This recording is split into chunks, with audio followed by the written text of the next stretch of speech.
The morning light slid in like a past-due roommate, content yet subtle. My eyes opened to blurred lines of past and present where questions circled like vultures. Another day. Another chance to figure it out. I forced myself out of bed, slow and deliberate, as to find my footing on unfamiliar ground. In the bathroom, I glanced at the mirror, but the reflection was dismissive. The toothbrush worked on autopilot while my mind wondered, who am I now? Who will I become? The question lingered somewhere between these walls and the silence. The world outside was alive, yet it felt like a photo on a postcard. Change weighed heavy, but there was no address to navigate to. 5 years of life packed into duffel bags and bins. I could feel the ghost of the road from every load on every trailer.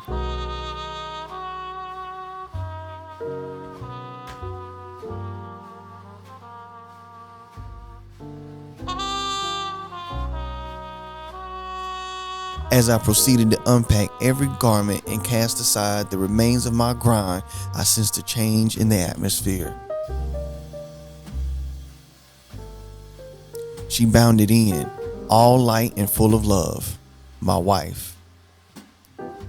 Her joy broke the air like a chorus. She kissed me, pulling me back to the present. Her love made it clear. She was glad I was home. Maybe I could learn to be glad too.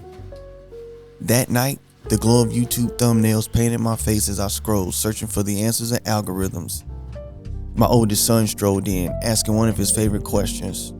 So what are we making for dinner? I don't know. You tell me. Can we have some sesame chicken tonight? Sesame chicken? Tonight? I had no words for the kid. Well, all right. All right then. And apparently, he had none for me either.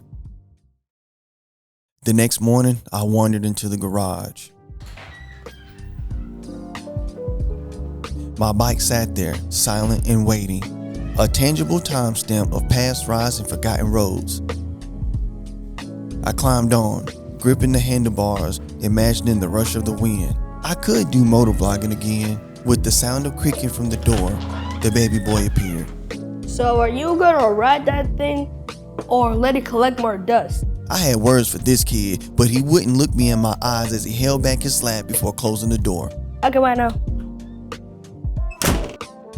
I shook my head and climbed off, remembering the project I never started.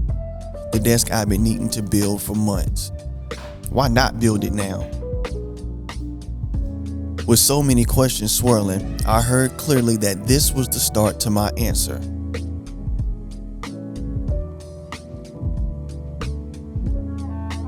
After a few coats of paint, some measuring and drilling, 2 days later, it was done.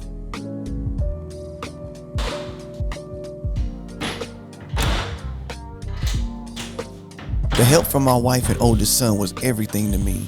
They helped break down the old setup to complete the minor renovations resting outside those double doors.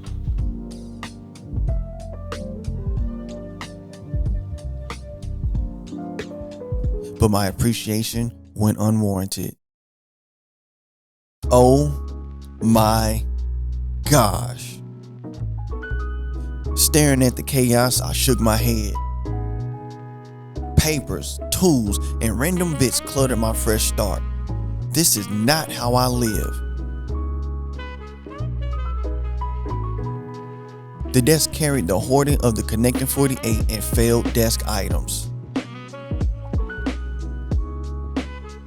As I moved to shed the outer garment of my workspace, a call broke the rhythm. A close friend's voice filled the room. Yo, dude. Yo, dude, what's up? Nothing much, man. What's going on with you? Not much. How's it going for you? It's going. Not sure what it's gonna be yet, but I'm still looking. Dude, I believe you already have everything you need in that house. Hello? Hello? Yeah,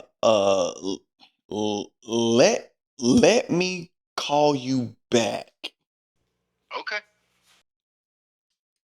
His words hit like a lightning bolt, blinding, grounding, and impossible to ignore. All I'd ever wanted was right here. My wife, my kids, my craft. This was home. I scavenged for my camera gear. Do I even have enough to make this work?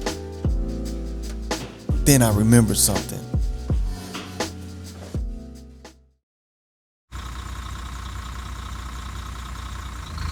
I shot a DM to an old industry friend, and before I knew it, we were on the phone.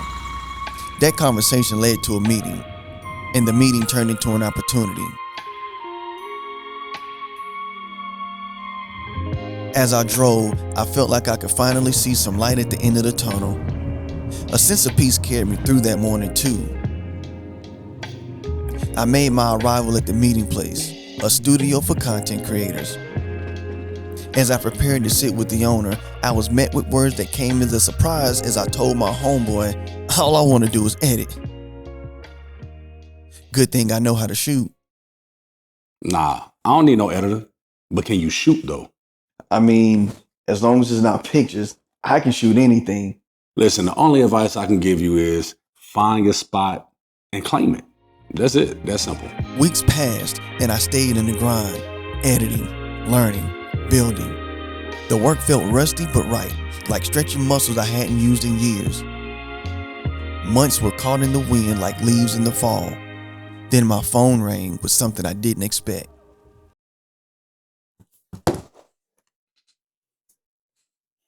Yo, what's up? Listen, we got changes coming. They're about to be made. And I need to know, are you ready to step into that lead videographer role? Yeah, I'm ready. Stay ready, you ain't gotta get ready, right? I won't even lie to you. On the morning of my first gig, I was a little nervous. This was my opportunity to pursue my passion. To do what I've been saying in every city of every state of the Connecting 48. Glasses on, and a whole lot of cologne. I walked to the door, camera bag slung over my shoulder. The air buzzed with excitement and nerves as I readied myself to capture the world one frame at a time.